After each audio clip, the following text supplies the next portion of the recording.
Jumatatu mapema sana. Kaka, brother. Wanakuita Hassan Abdalla Ali Simbiu kutoka Tanga hapa.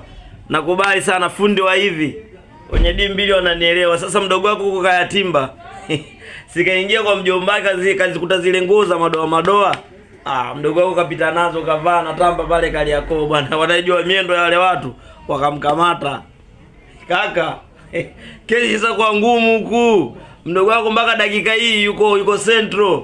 Fanya uje. Ila mimi kwa ushauri ungenitumia hiyo hela kusudi mimi ndio niende kawakilishe. Maana cha ajabu sasa yule mpelelezi wa ile kesi na yeye wamemchukua wamemweka ndani. Sawa tu na mwenye zamu ya umeme karudi na mshumaa kaka. Kesi ishakuwa ngumu.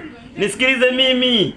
Mimi nakwambia brother, mdogo wako kajichanganya huko. Wewe msingi nitumie hiyo hela mimi niende kasimamia kesi. Maana cha ajabu mwanangu mpaka hakimu mwenyewe amemkuta na kesi ya babakaji. Unadhani kuna nini hapo? Kesi ishakuwa ngumu.